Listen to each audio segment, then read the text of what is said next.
kecil daripada Y. Jadi pendapatan kita itu kita hanya mengkonsumsi sekian saja dari pendapatan. Maka pendapatan di periode kedua kita itu ada komponen konsumsi di periode kedua ditambah saving periode pertama ditambah saving periode kedua. Jadi begini, saya punya uang 100.000 sekarang misalkan, yang saya konsumsi adalah 30.000, 70.000-nya adalah saving, kan begitu kan? Ya. 100.000, Y-nya berarti 100.000, konsumsinya 30.000, savingnya 70.000 atau dibalik, misalnya. Nah, sekarang saya menurunkan C-nya dari 30.000, ya kan? Dengan asumsi savingnya dengan asumsi bahwa penghasilan ini akan berlaku juga keesokan harinya seperti itu, 100.000 juga. Ya. Maka konsumsi saya misalkan ini aja dah di konsumsinya 20.000. Berarti kan ada penambahan 10.000 di situ. Ada penahanan, penahanan konsumsi 10.000. Nah, kapan ini 10.000 ini saya akan konsumsikan besok. Ya kan? Jadi besok itu dengan asumsi yang sama, saya punya penghasilan 100.000 ditambah untuk konsumsi 30.000 plus 10.000 kan gitu. Plus 10.000 yang menjadi saving hari kemarin atau hari sekarang ya. Ditambah saving yang hari esoknya kan, yang 70.000 misalkan, ini dianggaplah kejadian itu secara terus menerus seperti itu gitu ya. Nah, jadi penghasilan esok hari atau periode kedua itu adalah ya konsumsi di esok kedua ditambah saving yang kemarin itu ditambah saving yang di hari kedua. Apabila ada bunga, nah ini sekarang kalau asumsinya itu kalau konsumsi itu kita tahan kemudian kita berikan pinjaman kepada orang lain, gitu kan? Kita memberikan pinjaman kepada orang lain dengan menggunakan bunga, ya. Sehingga jadilah seperti ini ya. C periode kedua itu adalah Y2 plus S1 ya. Saving tadi itu, dan saving S1 yang ada bunganya kan gitu kan. Yang misalkan tadi itu 10.000 itu saya berikan yang porsi konsumsinya kan 30.000, kemudian saya hanya mengambil 20.000 dari porsi konsumsi itu, 10.000-nya diutangkan kepada orang lain dengan mekanisme bunga kan gitu. Jadi safety. Kapan ya, esok misalkan dibayar besok dengan pembayaran 11.000 misalkan seperti itu ya, karena ada bunga. Maka persamaannya adalah Y2 plus S1 plus R dalam kurung S1 ya kan, bunga dari S1 itu kan gitu. Maka secara lebih luas Y2 plus Y1 plus dalam kurung Y1 dikurangi C1 ditambah R ini bunga, yang mana bunganya itu dari pengurangan pendapatan yang kita kecilkan dari konsumsi tadi itu. Jadi persamaannya seperti ini ya. Jadi ada mekanisme kalau di dalam konvensional, ya kan? Begitu. Kalau di dalam ekonomi Islam, konsep konsumsi intertemporal ini sudah dijelaskan oleh Kanjeng Nabi. Tidak ada sedikit pun di antara kami punyai ya, yang tidak ada sedikit pun yang kamu punyai ini kayaknya. Harta dan penghasilan benar-benar jadi milikmu, kecuali yang kamu makan dan gunakan habis. Makanya kan istilahnya begini.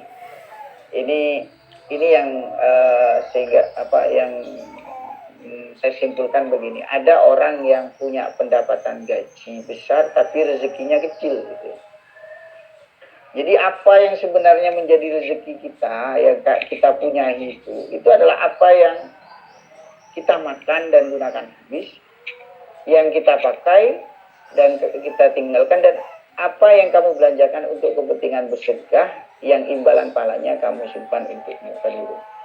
Jadi sebenarnya penghasilan ataupun kekayaan, harta kekayaan kita itu apa yang kita makan, kita miliki kan gitu, yang bisa kita nikmati kan, gampangannya begitu. Dan apa yang kita infakkan, kan gitu. Apa yang kita infakkan itulah sebenarnya adalah pendapatan kita, kan gitu. Itulah pendapatan kita, sebenar-benarnya pendapatan ataupun sebenar-benarnya penghasilan kita, kan gitu. Kekayaan kita itu. Nah, makanya ada orang yang penghasilannya tinggi tapi rezekinya kecil gitu. Kok bisa Pak? Gitu.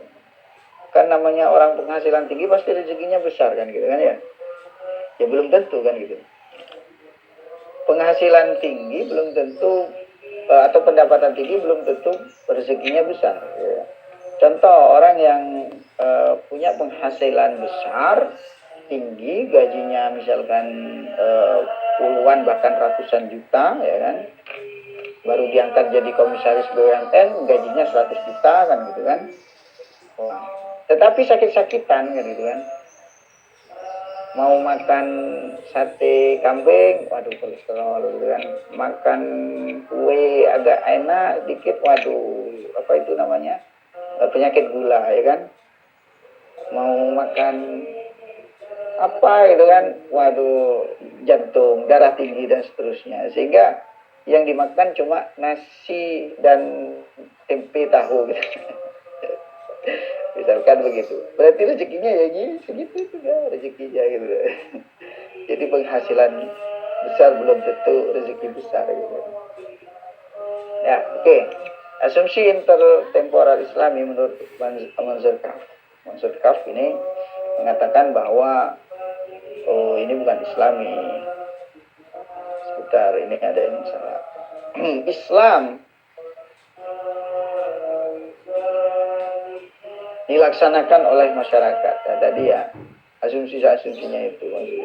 Jadi Islam dilaksanakan oleh masyarakat, zakat hukumnya wajib, tidak ada riba dalam perekonomian, mudharabah merupakan wujud perekonomian, ya kan? Perilaku ekonomi punya perilaku memaksimalkan. Nah, ini asumsi-asumsi ini. Islam dilaksanakan oleh masyarakat, ya. Jadi konsumsi intertemporer dalam ekonomi Islam itu lebih kepada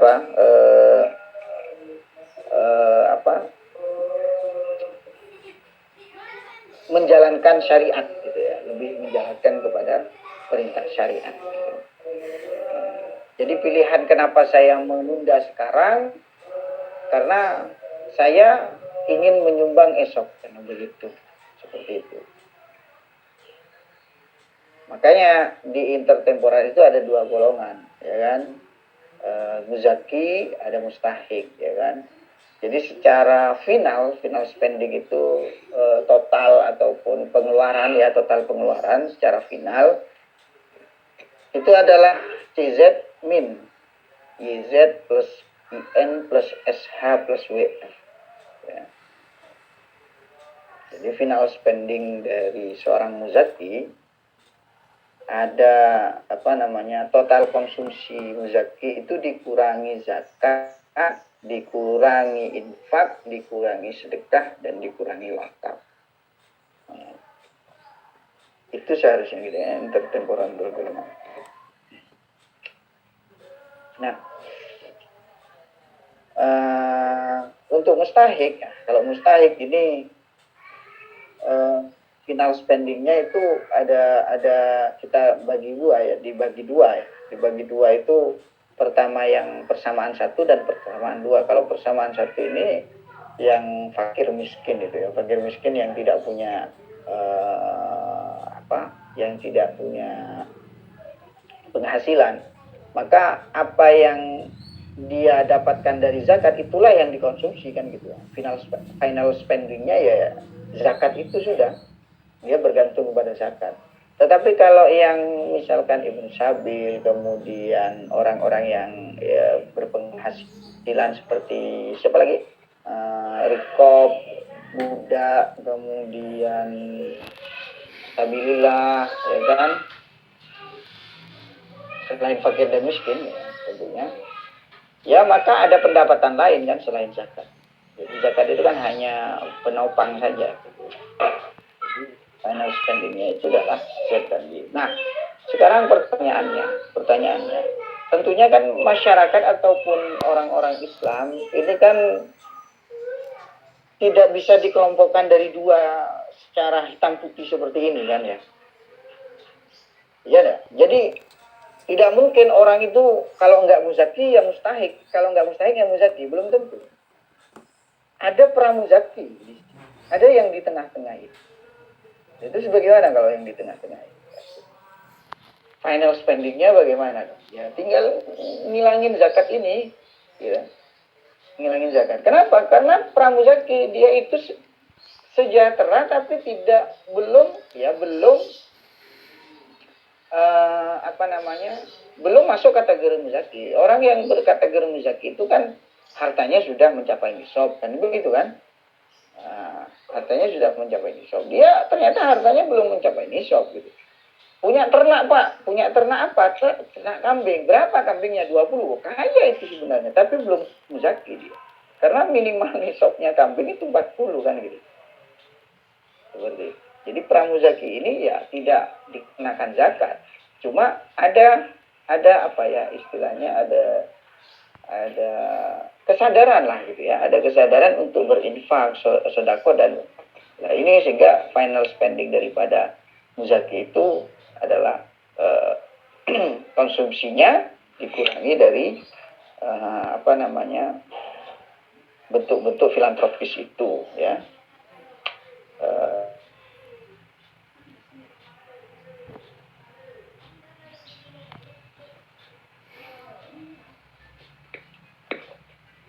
Spesial ada pertanyaan?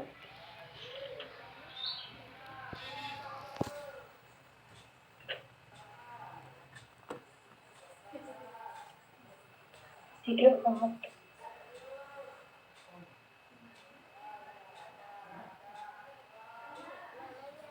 Sudah ya? Ini tinggal 21. Kemana orang-orangnya? Banyak yang terkendala sinyal.